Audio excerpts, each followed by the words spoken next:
Sorry, Johan, you are muted.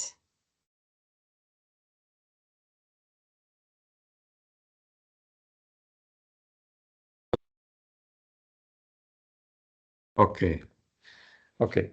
Can you hear me again? Yes. Yeah, perfect. Okay, let's start this workshop. Welcome, everyone. It's my pleasure to welcome you to this workshop on measuring corporate biodiversity performance in marine areas. We have this workshop as part of the development of a new thematic report that we will prepare for the European Commission for the EU Business and Biodiversity Platform. I need to apologize the desk officer from the European Commission, Oliver Zwirner. He is only able to join later on, but I will do the welcome word instead of him. First, you can go to the next slide. I will present you the agenda for the webinar or the workshop this afternoon. So after a short introduction, I will give you a little bit more in-depth explanation about the thematic report and the objectives of the thematic report, also the background, why we do this thematic report for now, and the objectives of specifically of this workshop today.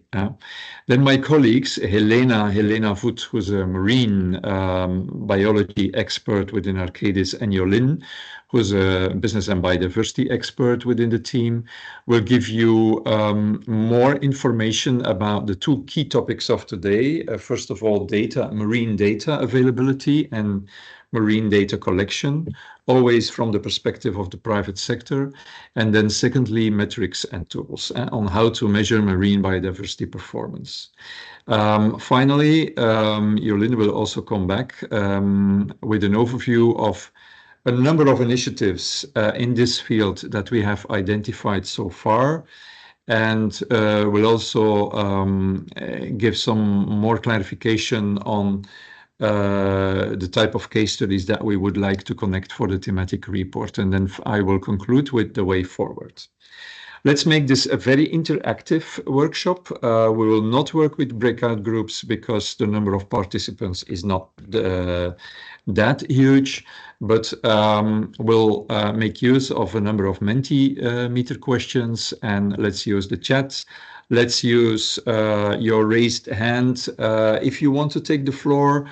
So don't hesitate to do that. The objective of the workshop of today is to have a good initial conversation on this very challenging topic of measuring biodiversity, corporate biodiversity performance in marine environments. And I'm sure, given the expertise that is joining us today in this workshop by you all, that this will be a very fruitful session.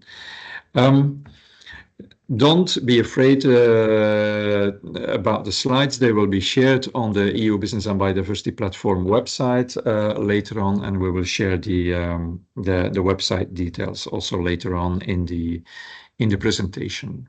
The webinar is also recorded. I hope that's not an issue for you.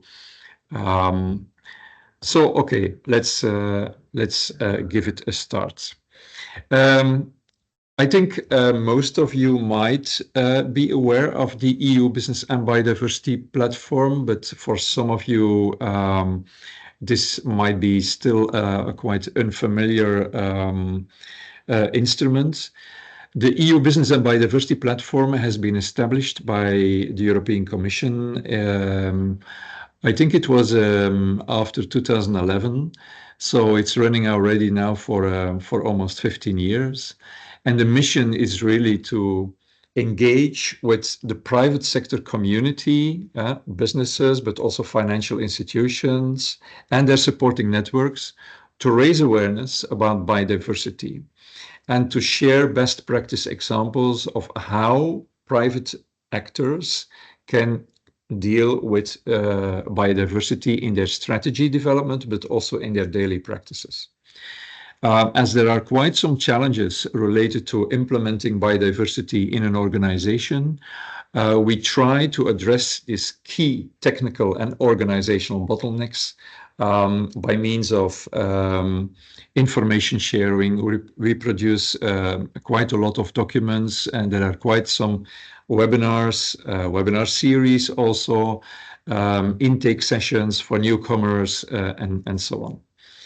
The platform is organized in 3 work streams. So you have the workstream methods, which I am leading, as I mentioned in the beginning.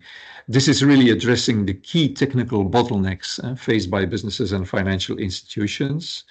It includes, for instance, the mapping and the assessment of available biodiversity measurement tools and metrics. I mean, tools and metrics which are really intended to be used by the private sector, and all kinds of related technical topics related to the issue of biodiversity. I come back to that. We also have a work stream on finance.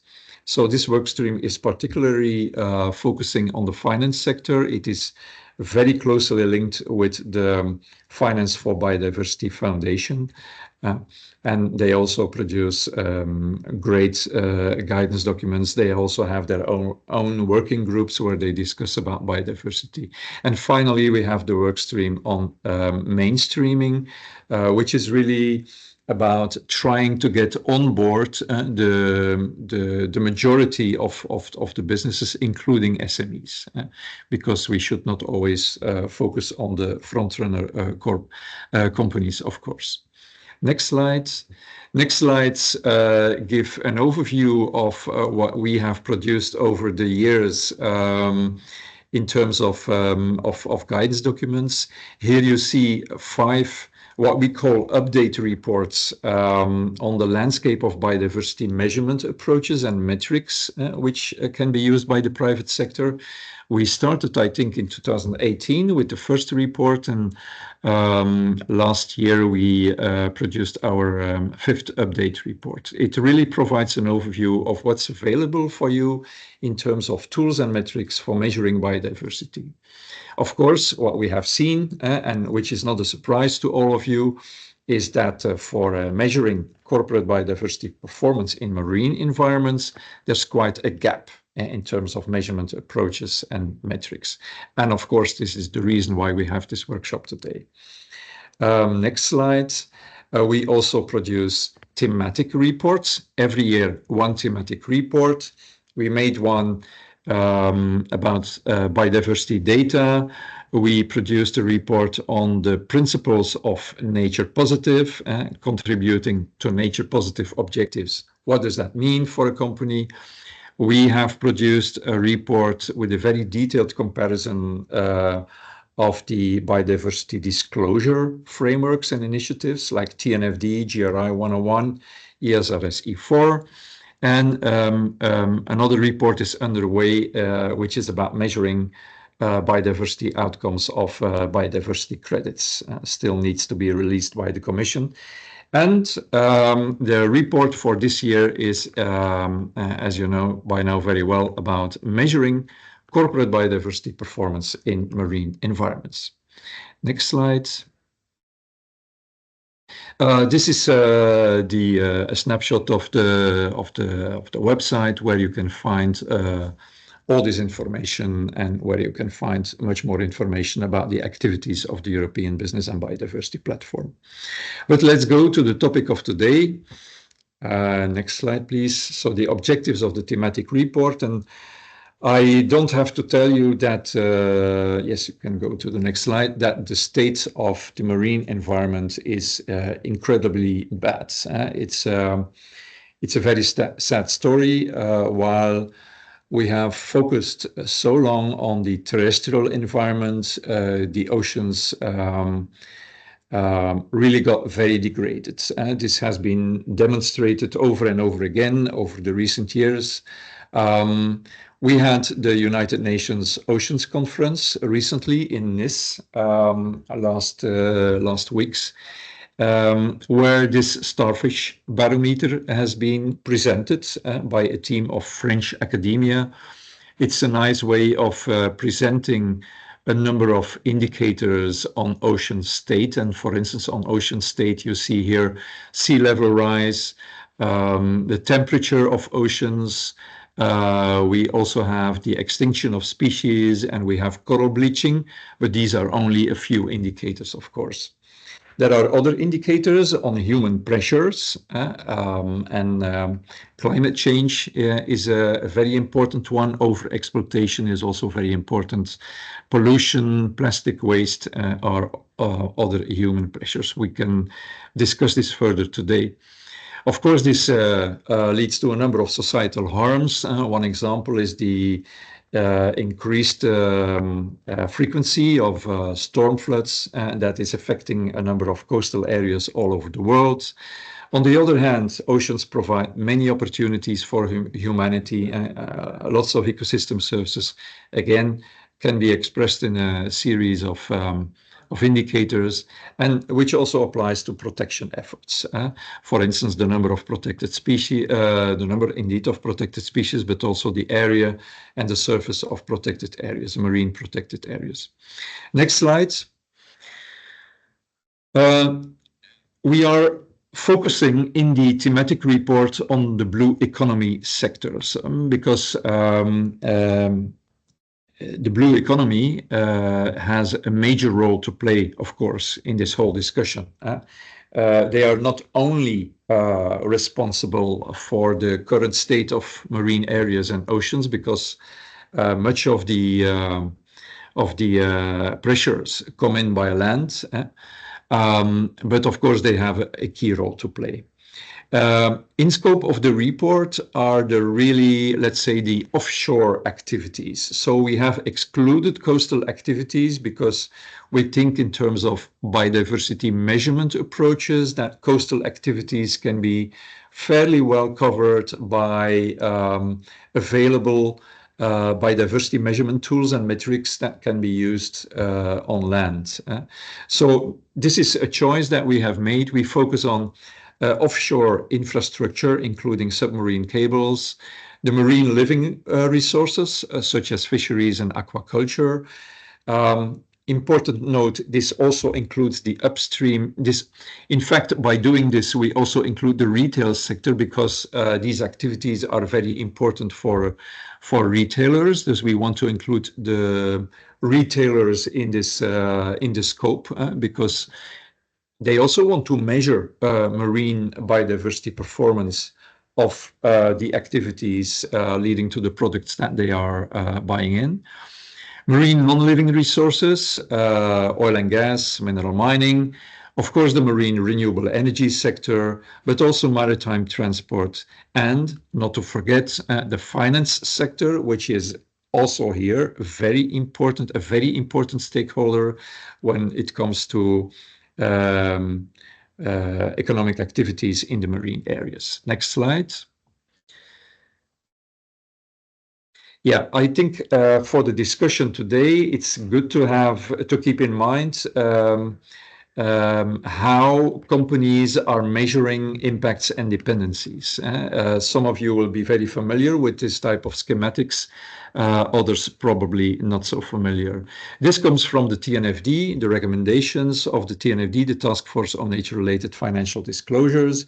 It works like that. You have economic activities. These are generating a number of pressures, which are called impact drivers, because these pressures are leading to an impact. These impact drivers are affecting the state of nature, the state of marine nature. Related to that are the ecosystem services generated by healthy ecosystems in the marine area.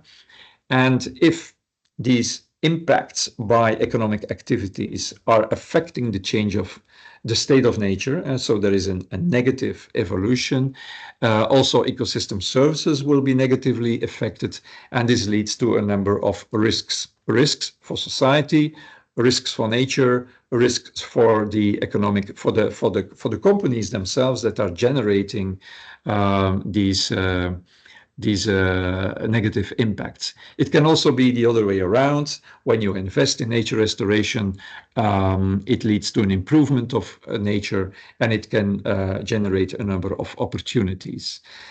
How you deal with risks and opportunities should be reflected in the business model, covering the whole value chain of your organization. So that's the concept of impact and dependency pathways. That's essentially what you want to measure as a company active in the marine environment. Next slide. The next slide shows you a picture of the marine environment, which is indeed completely different from a terrestrial context. You have a very important element is the multidimensional the multidimensional characteristic of the marine environment. You have the ocean floor, you have the water column, you have the above water surface. Think about seabirds, for instance.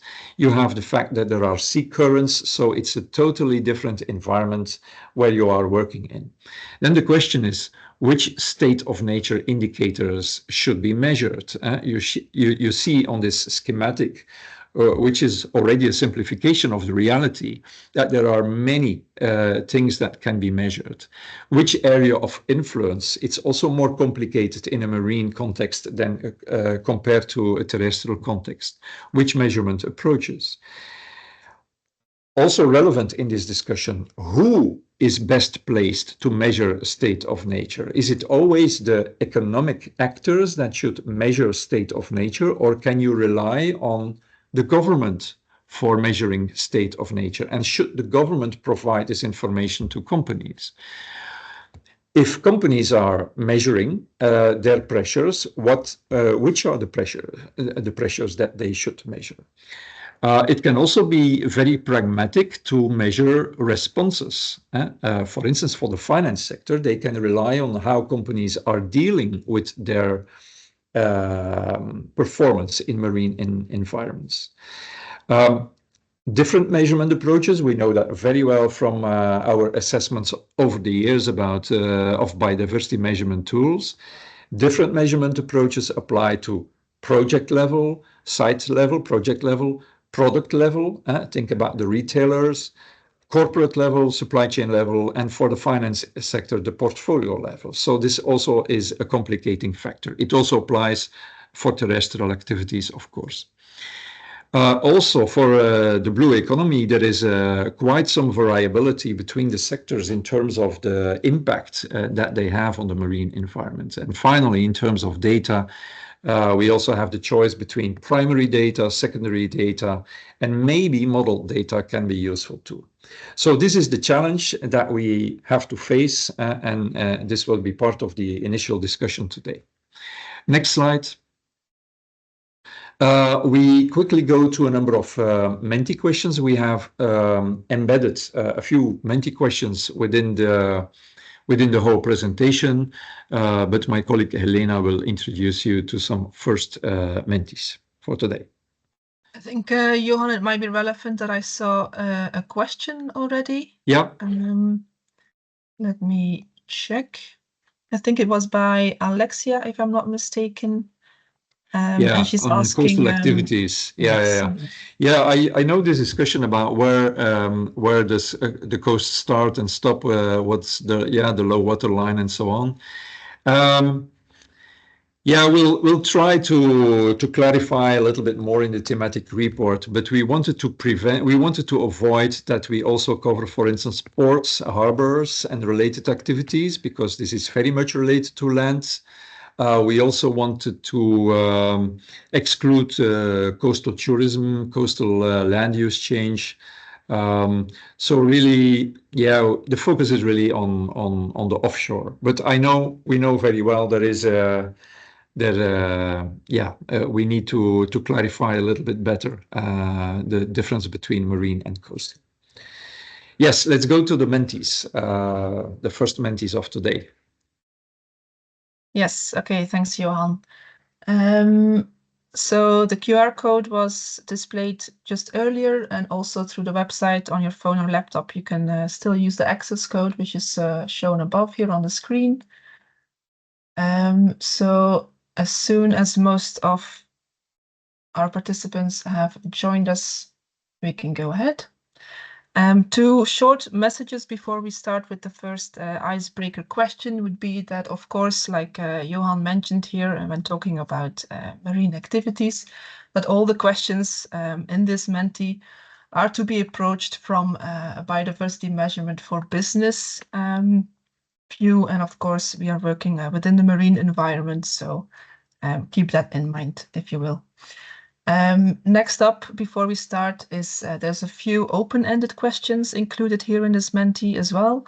And it would be very useful, of course, for us to work afterwards with your input, if it would be possible to add your sector, if possible, to those open-ended questions. So, for example, a couple examples included here. Whether you're from a finance, a fishery, a science institutions, and so on, if you could just include a very short mention of this sector before answering an open-ended question, that would be very useful. Okay, so as all Mentis go, of course, we'll start with an easy one, an icebreaker question. And just having a look, there's already 28 people join us now, so that sounds about right.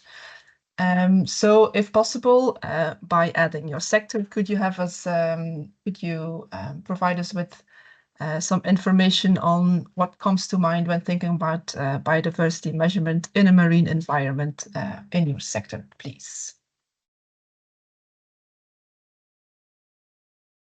Just what comes up in your mind. You don't need to be exhaustive, but not simple. Absolutely.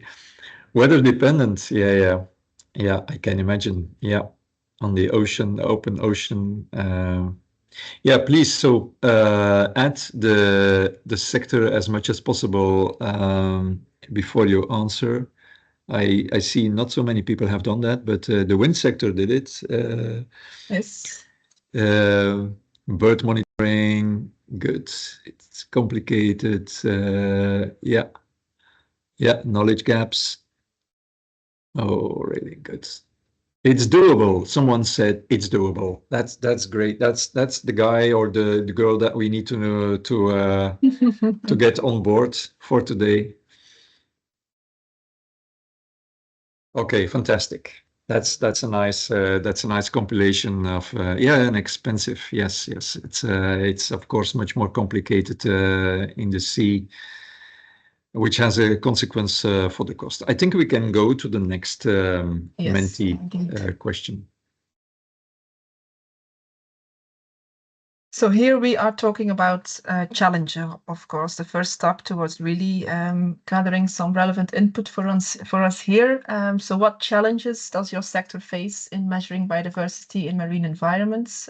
Some of these were already included in the previous question, but you can rank these from lowest importance towards highest for your sector. And of course, if there's something that is not included in our list, feel free to score the other, the last option, and then afterwards you can always specify what you meant by that.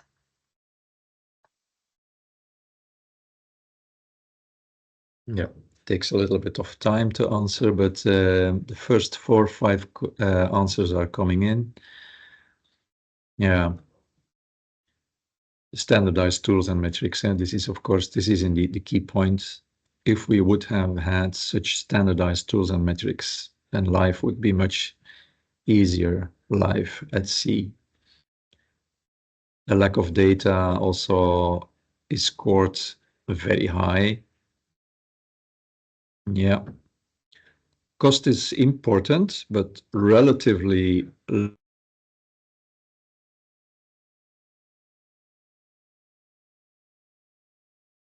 Johan, we lost sound. Sorry? I think you're back now, yes. We've lost sound for a couple of seconds. Oh, yeah, okay. I didn't say very important things. I was just commenting on the scores. But most importantly, the standardized tools, and then followed by lack of suitable and reliable marine biodiversity data, which is now Now, integration even with regulatory frameworks and reporting requirements seems to be also on top of mind of many people. Yeah, good. Thank you for the 24 people. Yes.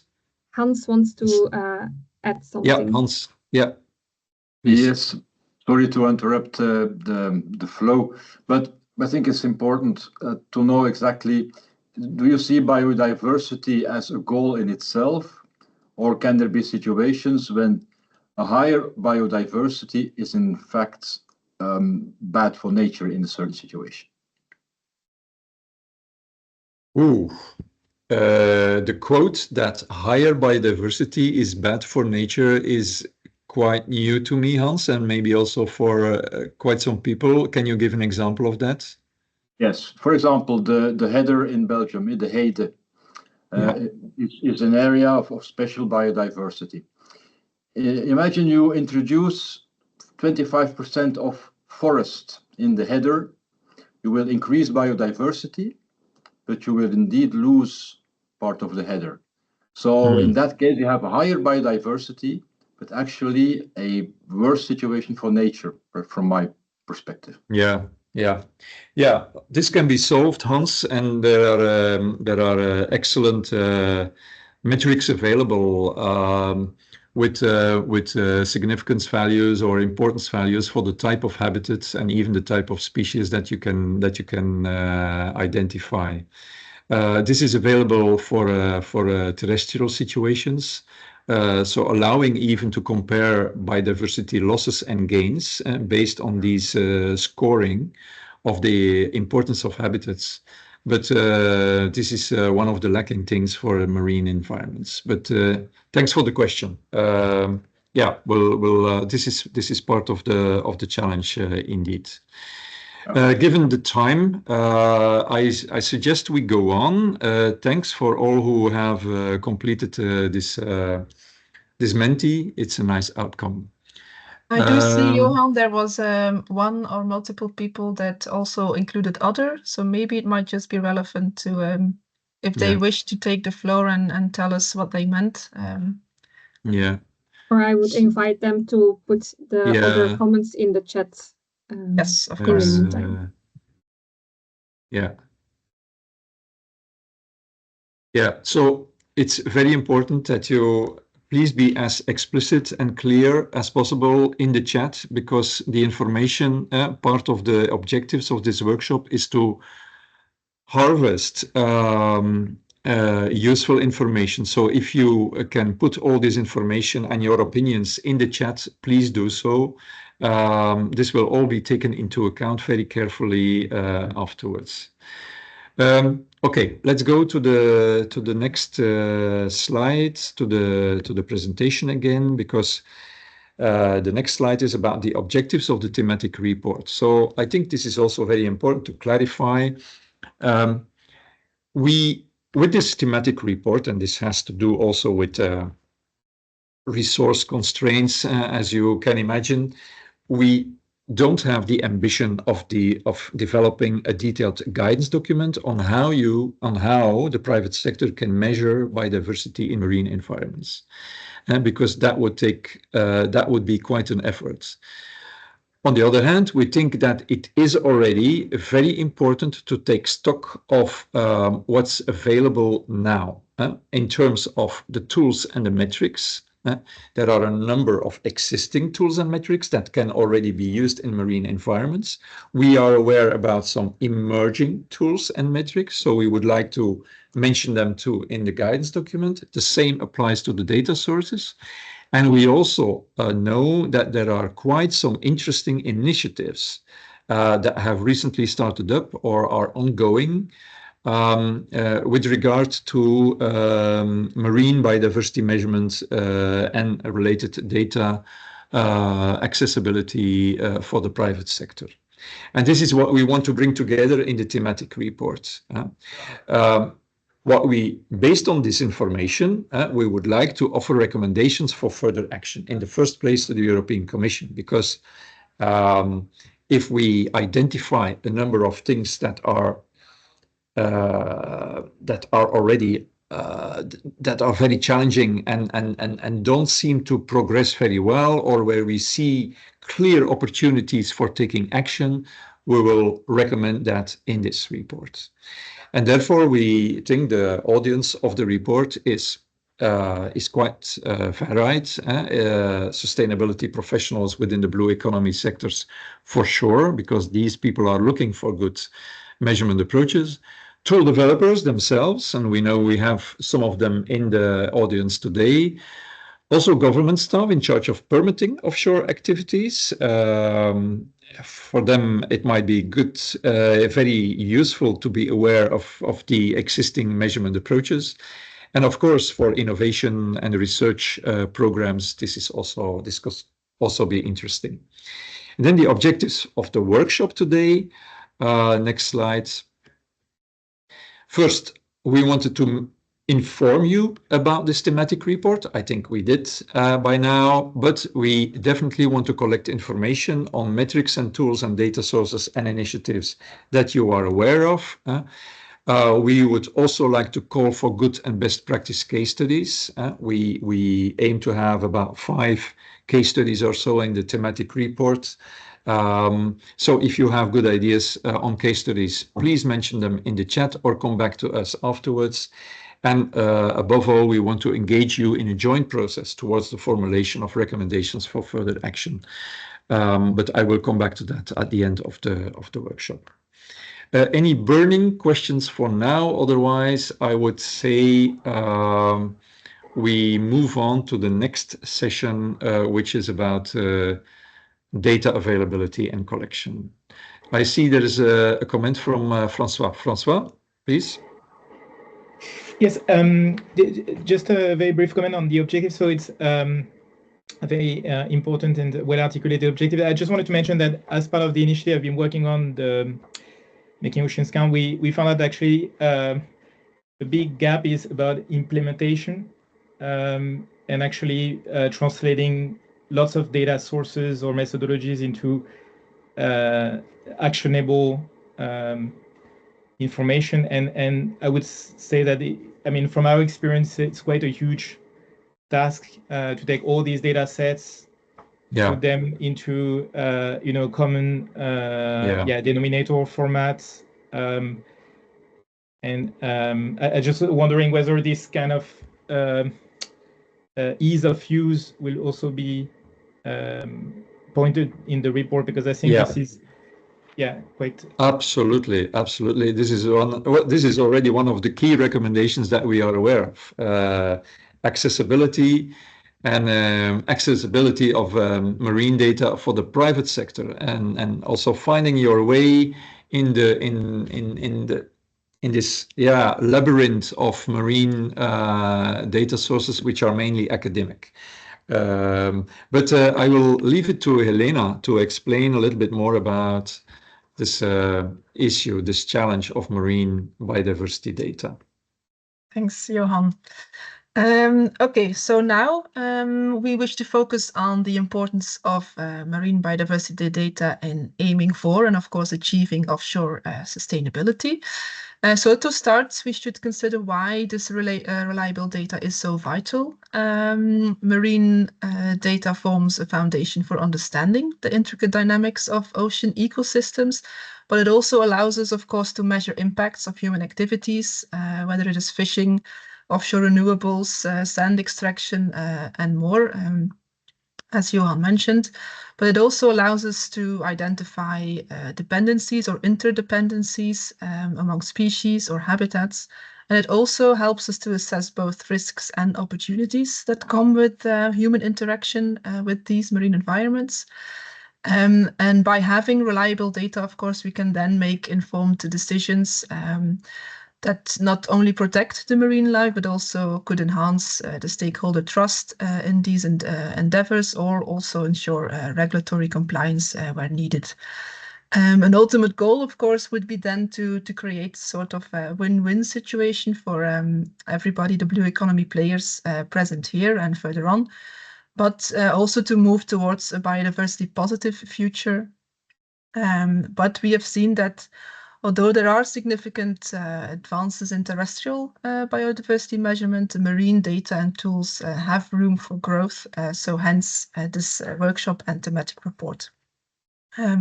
So we wish to explore how we can close the gap or work towards closing the gap and why it matters. So on the next slide, we can start looking into different types and sources of marine data, marine biodiversity data available.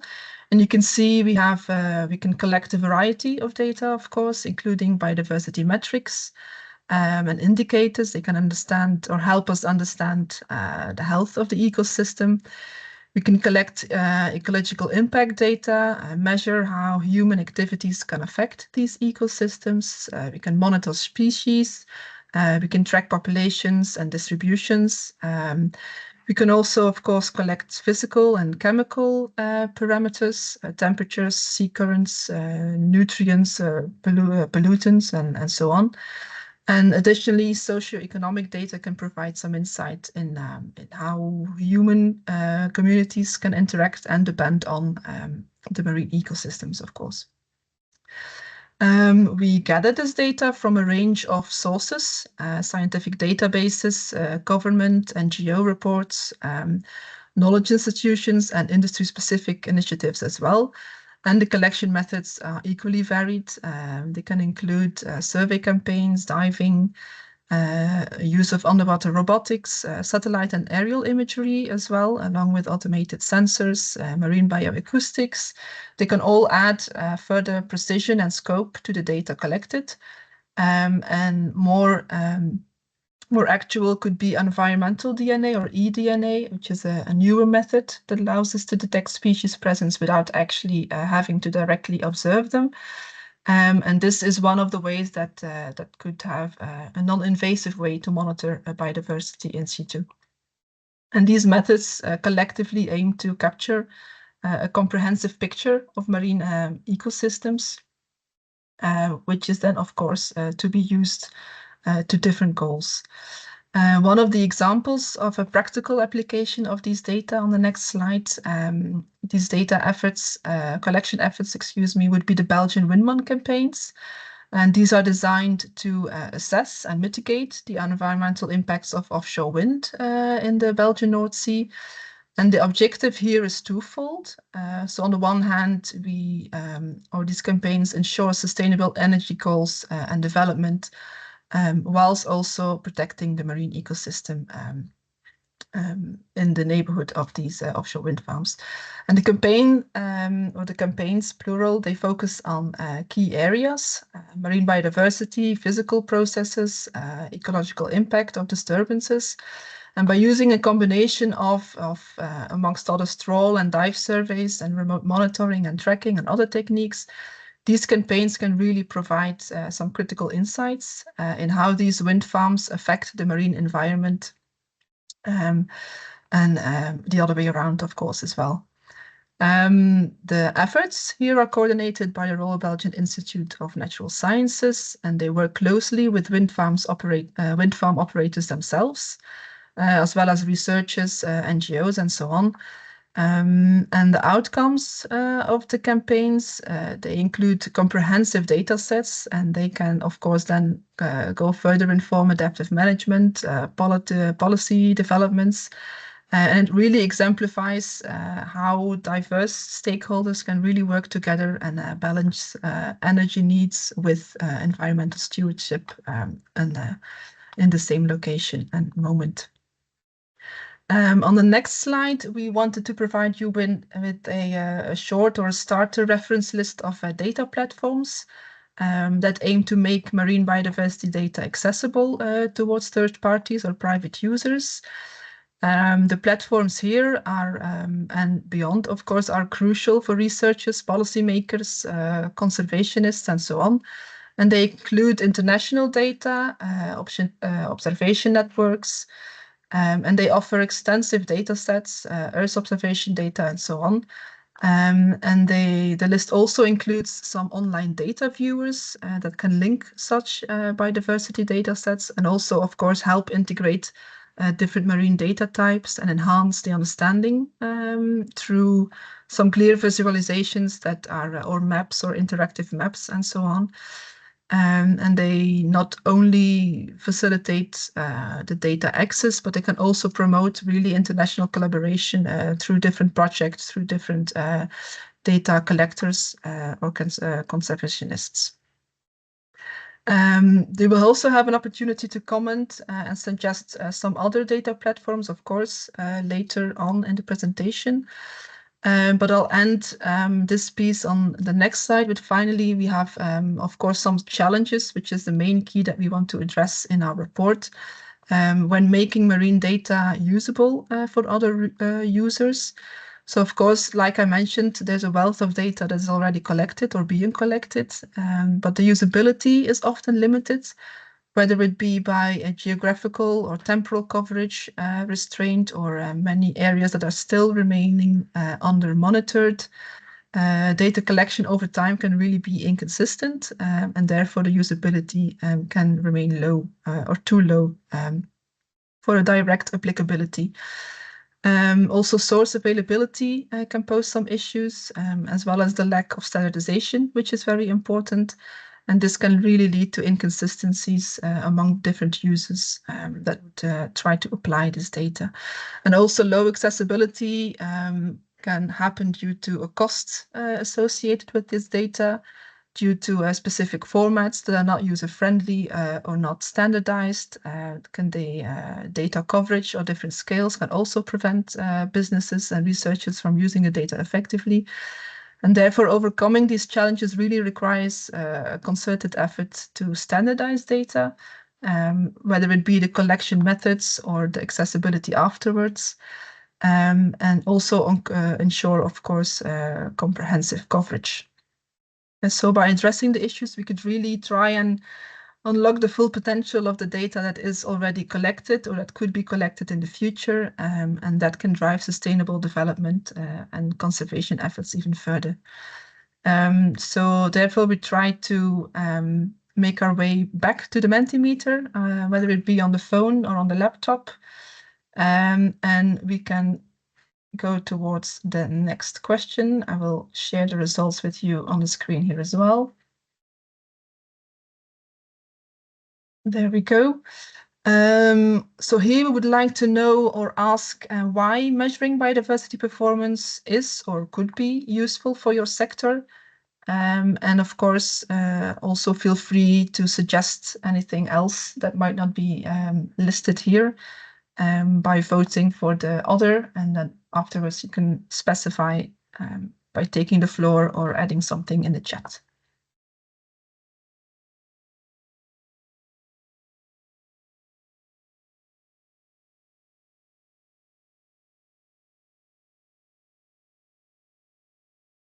It takes a while before everything is answered, so we can hopefully soon see our first results appear on the screen here.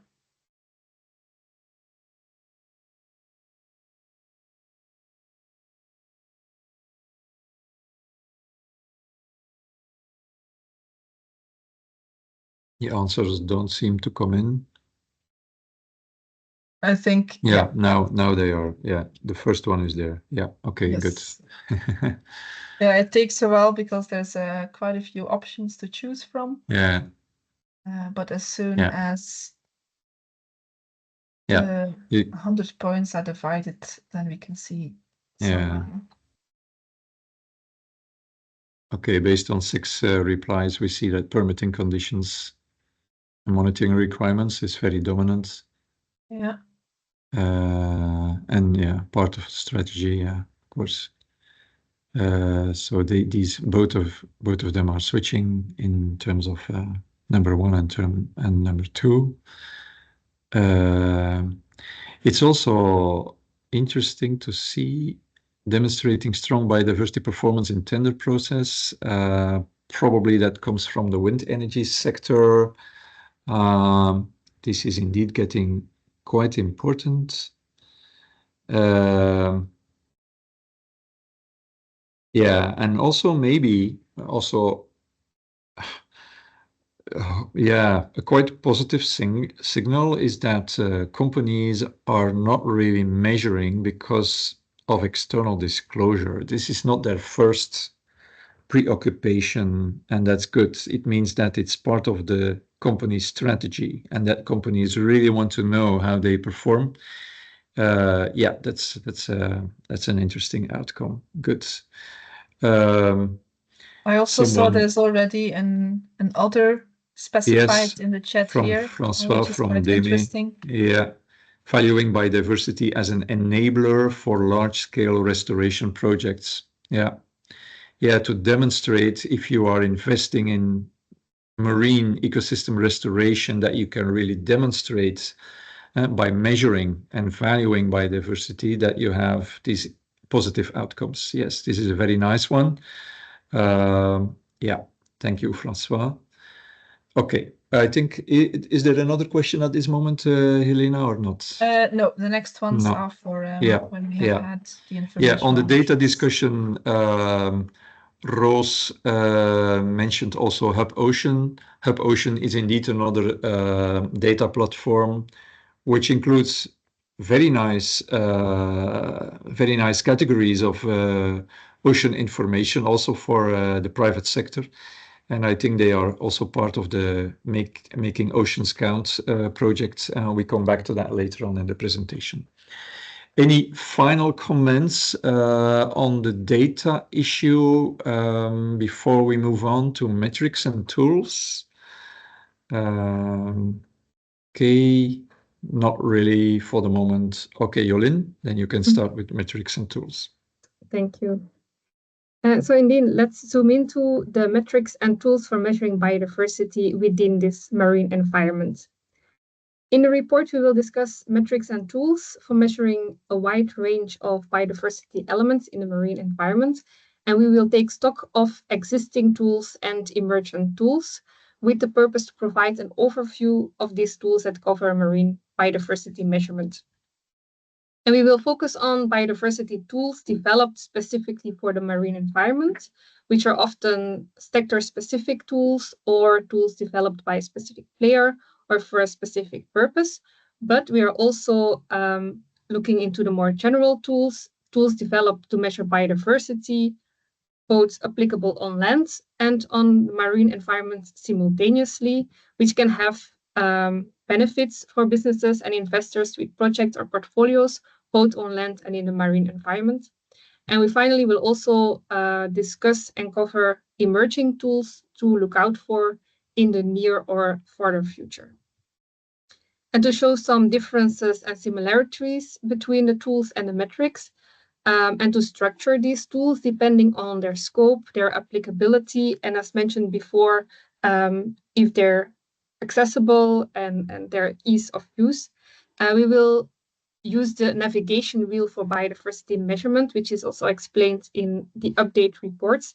And this navigation wheel compares different tools based on their scope, their business context, ambition level, the efforts you need to take into this. Also compare their applied metric or related pressures on biodiversity.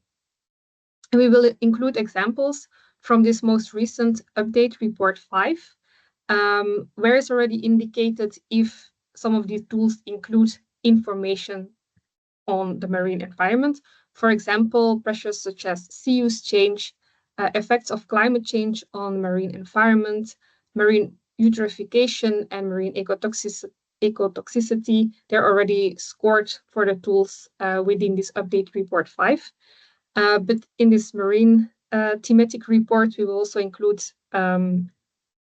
some company-specific tools, some applications, and focus more on the tools for the marine environment. Then, which tool or metric to use also depends on the business application and organizational focus area, as Johan already mentioned. And business application can be, for example, measuring current or future business performance related to biodiversity in marine environment, tracking progress, tracking targets, comparing options, screening for risk and opportunities, etc. An organizational focus area, this relates to the level of focus. Is information needed on project level, on site level, within supply chain, at corporate or sector level, etc. And this table on this slide is an extract from the update report 5 that organizes the tools based on their business application and their focus area.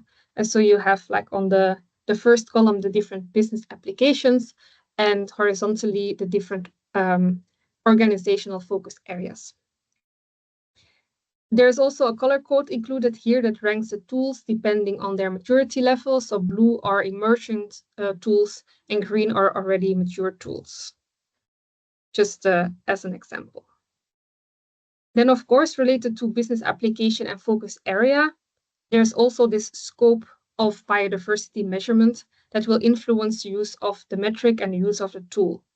And there are different biodiversity elements that can be measured, of which already some are covered within the existing biodiversity tools, while others might not generically included within existing biodiversity tools. And some examples are species, ecosystems, ecosystem services, pressures, or protected areas. For example, for species, you have the global extinction risk in marine ecosystems, or the stock status of marine species. For ecosystems, you have, for example, ecosystem intactness from the Ocean Health Index. For ecosystem services, you can do some mapping evaluation of ecosystem services in a marine context. For related to pressures, you can have a mapping of disturbance, such as marine eutrophication and marine ecotoxicity. These are both already included in the update report 5, but you also have other pressures not in generally linked to biodiversity. You can have like underwater noise. You can the effect of spills. There's also pressure from barrier effects. You can have bird collisions, overexploitation, seafloor disturbance, etc. And they all have like other levels, other metrics to measure if you want to include this in biodiversity impacts. And for protected areas, sometimes you just want to know if your project is close or in the proximity of a protected area. You have ecologically or biologically significant marine areas or other vulnerable marine ecosystems.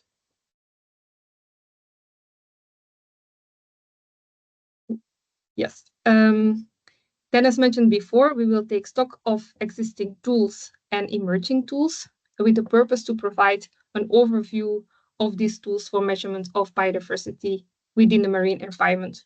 And this slide gives an example of some tools discussed in the update report 5. This update report 5, it's not focused on marine environment, but these tools also include information on the marine environment. You have the STAR within IBAT, so Species, Threat Abatement and Restoration, which covers threatened species, threatened marine species, and there will be soon an extension to include more marine species in STAR. The WWF risk filter, you have the biodiversity risk filter and the water risk filter, which also includes some maps within the marine environment. You have recipe-based approaches, which cover some marine biodiversity threats.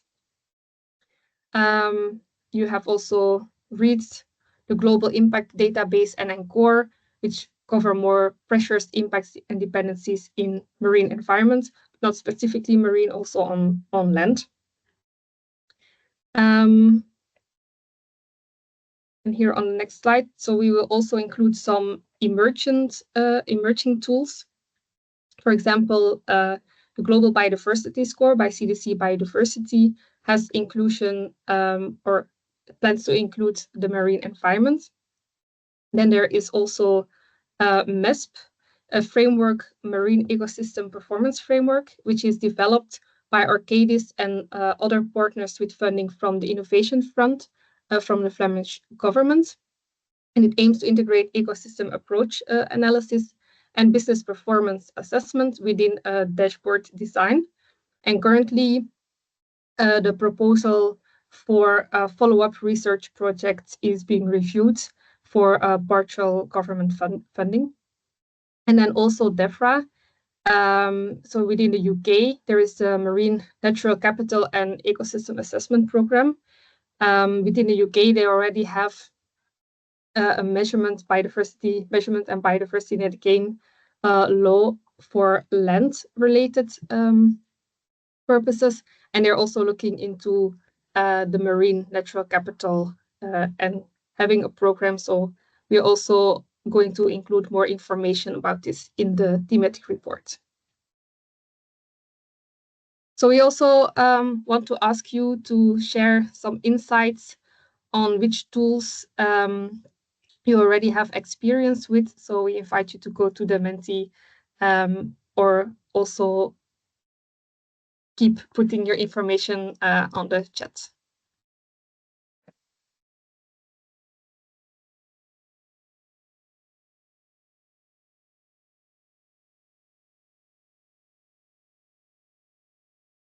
Well, thank you for all the information that has come in the chat. This is exactly what we want. So additional ideas, additional information on other existing measurement approaches. Excellent. And after the Menti discussion, we can have a short exchange on a few of the questions that were put in the chat. But first we go to the Mentis maybe.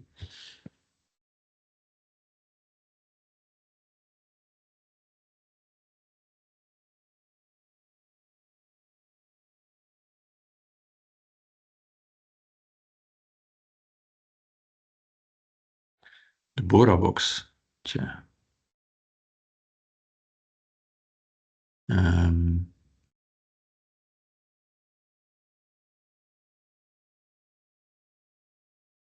Bora box.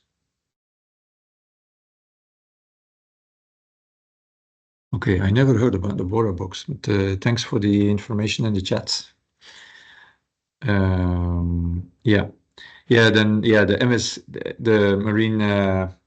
Marine Strategy Framework Directive indicators is more, I think, state of nature information instead of a measurement tool or a metric, but it's of course very important as background information.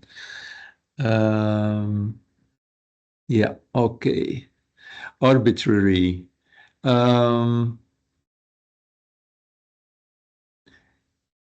Arbitrary, does that mean depends from the local context, or I don't know if the person that mentioned arbitrary can clarify?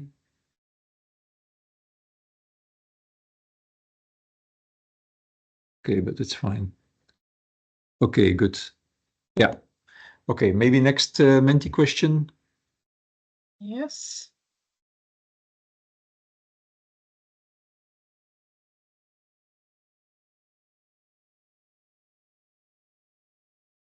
Okay, so here we give you the opportunity to tell us what your sector expects from such a standardized approach for a marine environment.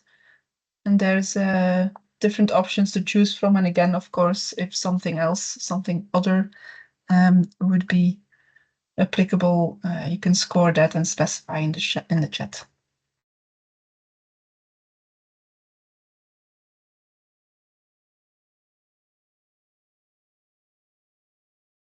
Perhaps to clarify, with in-house operational management, we mean that if an operational tool would be available for marine businesses, then it might be important for you to have the management of that tool to be able to operate it from within. So have an in-house specialist operate and calculate with this tool, or the alternative would be to hire an external specialist to do this.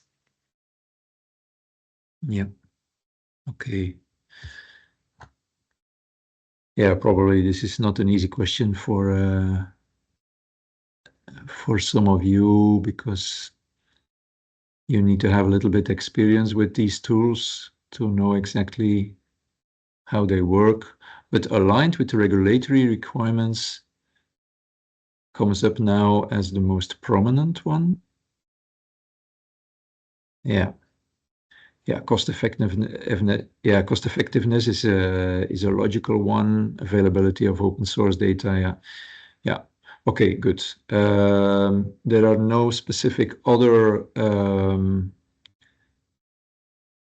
requirements mentioned at this moment. So, okay, I guess we can close this Menti. I think this is it for now, Helena, in terms of the Mentis. There's a final question towards the end of. Yeah, indeed, towards the end. Yes. But for this section, okay.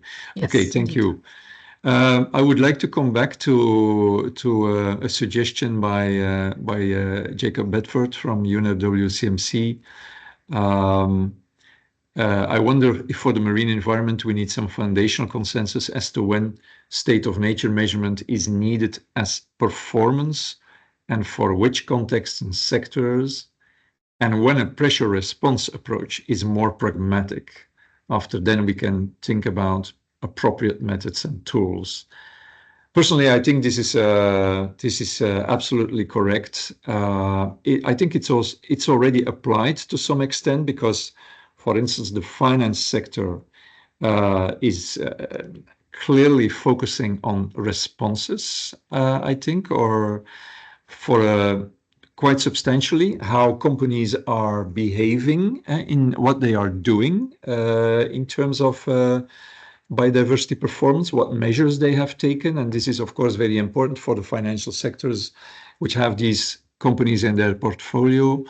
And indeed, as mentioned before already in the discussion, is measurement of state of nature is quite challenging for private companies in the marine environment, while in fact the public sector can probably do that much better.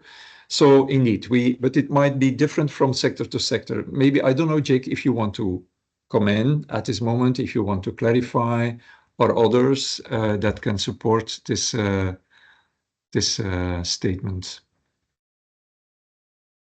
No, I think, yeah, I think he summarized it well. I just thinking, given the known challenges of monitoring state of nature in the marine environment, and actually importantly, like interpreting like monitoring data in the marine environment is even harder than terrestrial. Do we kind of need to have a pragmatic approach of which sectors and which context that's really required, and when we can use state of nature and other data sets to kind of provide context to thinking about what pressures and responses should be measured and reported. Yeah, the prioritization, I think that's really a good one. Because I think most people know about the Marine Strategy Framework Directive, who has this good environmental status indicators. There are 11. And of course, these apply to the different marine areas in the European Union. Of course, the granularity of these data will be another issue, I can imagine. They will give a general indication about the state of nature in marine areas, but if this is then sufficient for very localized activities of private actors, this is then probably another question. But I think at least it's a step forward. It brings us closer to the solution, I think. I don't know if there are other comments at this moment. I'm happy to see that there are quite some posts about other marine tools, Marilka. I personally, sorry, never heard about that one. Sumes, yes, this is Wabesco, but these are more related to the Flemish innovation funding. And definitely LCA, yes, is definitely a tool that takes into account the marine environment. BoraBox is new to me. Yeah, and then I see this is a comment I haven't read before. Based on yeah, The marine biological valuation map. Yeah, the intrinsic biodiversity value of subzones within a study area. Yeah, yes, of course. Yeah, in some cases there is quite some detailed, quite granular information available. Yeah, so it definitely is worth to see how private actors can use these maps. If some of the participants in the audience have experience with this state of nature data provided by governments, be it in Belgium or the UK or the Netherlands or whatever, and if you see still challenges, please inform us, I would say. As long as the biodiversity off-taker, Francois, is not known, it's difficult to identify the right tool. It's difficult to convince the off-taker of biodiversity's value without using a tool. Can you explain, Francois, if you don't mind? And can you explain what you mean with off-taker? Yes, sure. So when we are looking for large-scale ecosystem restoration projects, we need to build a business case of that restoration of nature. And the current market, like carbon, is never sufficient, in my opinion, to make the business case. So we need to integrate biodiversity in there. Ecosystem services in general, but biodiversity is an important of these. And yeah, to my understanding, it's very difficult because people keep on saying, yeah, biodiversity is on our agenda and so on. But once you say, okay, here, and we start from a degraded ecosystems and we prove that we can go beyond that status quo, we can restore the ecosystem. This is the cost to get there. Are you willing to pay for that? And then it's no, yeah, but so it's difficult to really know what are people really willing in terms of metrics until you get the off-taker that says, yeah, I'm actually ready to pay. I think the regulation is going to change that because now, yeah, countries will be a bit obliged to work on it. Yeah. But so far, that has been the struggle, is finding the off-taker that is really ready to pay. Yeah. To find them, you need a tool, but which tool should you apply? Because you're going to invest, for example, and then you spend weeks diving into invest, and then they say, yeah, but it's actually not the metrics we are looking for. And excellent. Then, so we are sometimes blocked into doing nothing until you find the off-taker. Yeah. But then finding the off-taker without a proper assessment is also difficult. So it's a bit the chicken and the egg. So that's what I tried to ventilate. Yeah, thank you very much. For the others, Francois is representing DEME, one of the dredging companies. Okay, very useful for our recommendations, Francois. Thank you. But also, I'm also here representing ecosystem restoration communities in a way, because we are also struggling. That's really the bottom up. It's an NGO, and we are also trying to capture the value of biodiversity and to make sure that the communities doing the work in the field get rewarded to do more restoration work. And there we tumble across the same stones. So yeah. Just that it's not an only contractor-oriented message. Yeah, double hat. Okay, perfect. Yeah, thanks, Francois. Okay.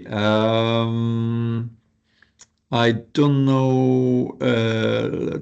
Standardized approaches can lead to comparability, spatial upscaling of multiple activities. That's true, indeed. So I think we are all in favor of standardized approaches as much as possible. Calculation of cumulative effects is mentioned here. We all know that this is particularly challenging in marine environments. This cumulative effects, probably not so easy to have a measurement tool for that, because I know that in every environmental impact assessment report, cumulative effects is one of the most challenging issues. Good. Okay, if someone wants to make a final point on this, please do so. Otherwise, we go to the next session on initiatives and case studies. Okay, good. Jolien? Yes, thank you. So let's briefly go over some existing initiatives that we have listed. Not to be complete, but this will also be included in the thematic report. So existing initiatives that are ongoing, for example, the NPI Ocean Metrics, which gives an overview of different metrics related to the marine environment. Also, SBTN is working on, worked on an ocean guidance related to measurement within the marine environment. Then the initiative Making Oceans Count, the Offshore Coalition of Energy and Nature Task Force on Environmental Monitoring and Data within Offshore Wind and Grid Infrastructures, which also gives more information. And then you also have some initiatives by sector, for example, in the finance sector. BNP Paribas has said that there is a need for ocean-related data, and they're developing first impact loan facility for coastal reef construction, for example. And UNEP FI also has more guidance on sustainable blue economy finance principles. And within the retail sector, Carrefour also made public some initiatives related to sustainability in the marine environment. And we will also use this as case studies or examples within the thematic report. And this links also to our call for case studies. And so we invite you to share some good and best practice examples with us related to data collection, biodiversity tool application within the marine environment, some best practices here with measurement tools related to data collection and sharing data for the private sector. As we already mentioned, this is a challenge. Then we invite you to share information on emerging tools for data collection. Here also the challenges and solutions related to this, or examples on data platforms, making data available for use by the private sector, and other cases related to data platforms. We ask you to provide a topic or something to share as soon as possible. A further development of this case study can be held in the coming weeks, and we aim to have a final deadline by mid-August or the latest the end of August to include it in the report. Therefore, we also ask you, and this publication will be in this report publicly available. So we ask you to also have approval for external publication of case studies that you share with us. For the length, we suggest half a page exclusive of pictures, but we can have a discussion about this if you want something larger or something smaller. And the key message is really to share some good practices related to measurements and data in a marine environment. So we really appreciate your views and additions here. For example, what Helena already shared is this environmental impact of offshore wind farms in the Belgian North Sea. This could be a case study, or the case studies, like I mentioned before, with the emerging initiatives for a specific sector or with related to a specific tool. You can email us or put now in the chat with your contact details.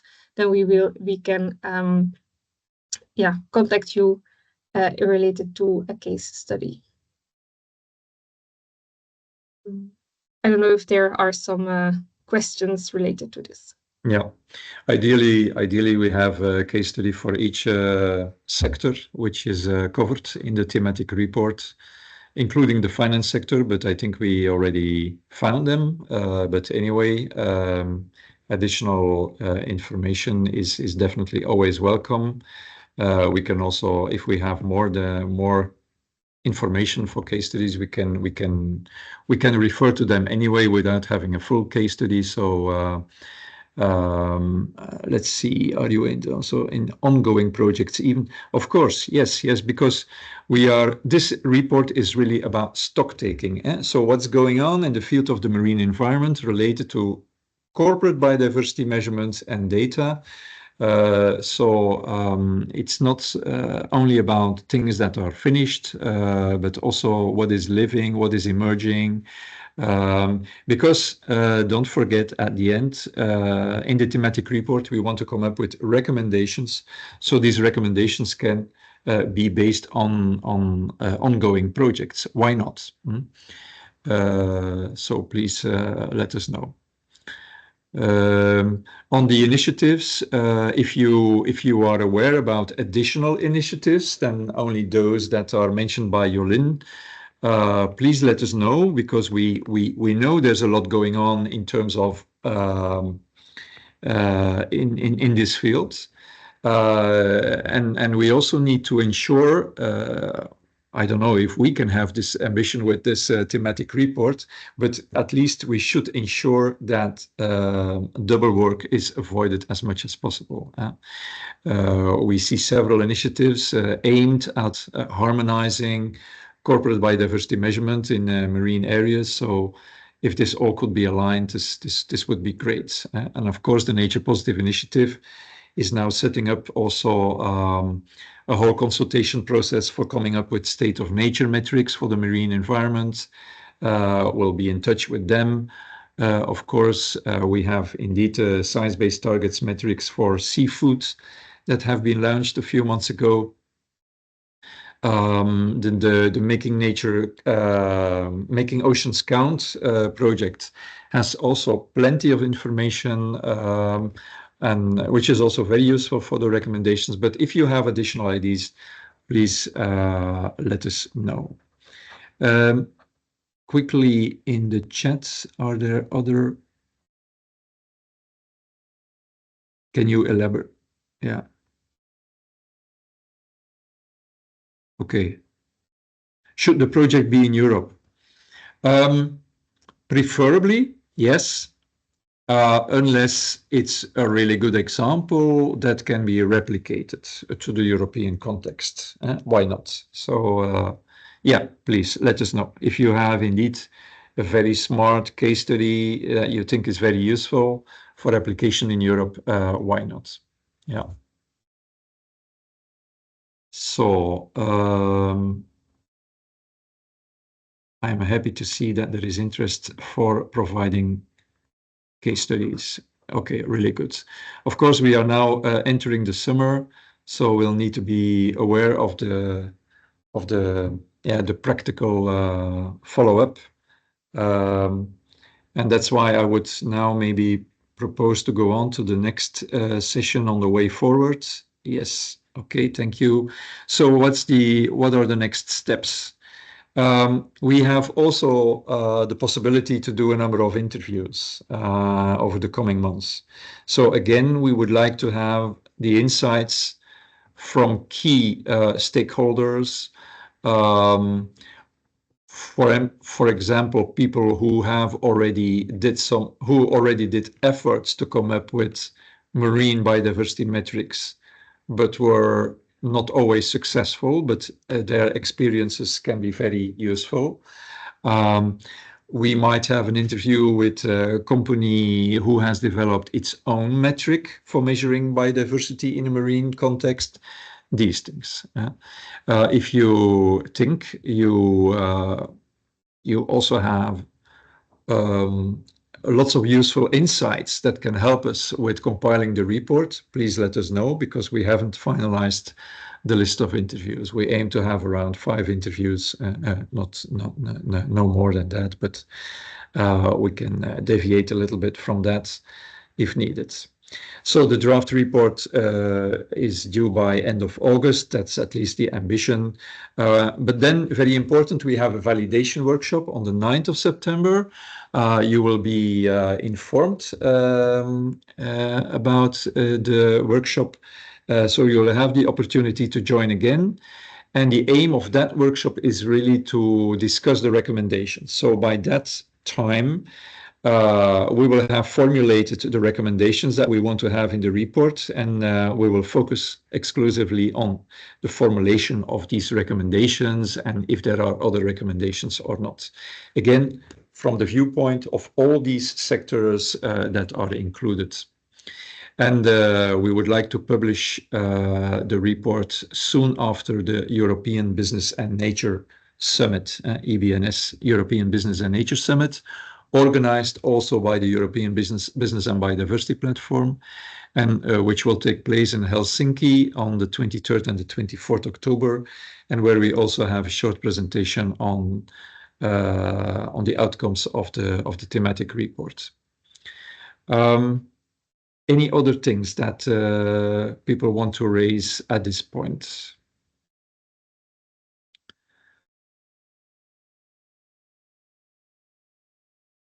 No. If not, then we have one final Menti question. Please stay online. Elena, I think the question is about recommendations for the report or the expectation on the, yes. What is your most important expectation for this thematic report? If you just want to put your thoughts on that question, yeah. It's an open question, so... It's an open question, so feel free to add your sector if you want, but yeah. Pushing standardization, indeed. Standardization as far as possible. Of course, there will always be some need for tailoring. I think standardization per sector at least. Best standardization and reporting mechanism for. Is this a mistake? For I don't understand that word. Maybe you can correct. I think he means sectors. Yeah. Obviously, yes, of course. To understand the best platform tool for analyzing. Yeah. Okay. The choice will be up to you of a useful tool, because we will not come up with concrete guidance, but we will list and assess the available tools as well as possible without coming up with. It's also type of guidance, of course. This providing this information is already some type of guidance, but don't expect a detailed guidance document. Yeah, a robust list of data tools and sources, and when and how to use them. I must say, these data sources are so extensive and often so detailed that it will require a specific research almost to come up with a navigation tool to navigate all these data sources for the private sector, because it's really immense. This is a challenge on its own.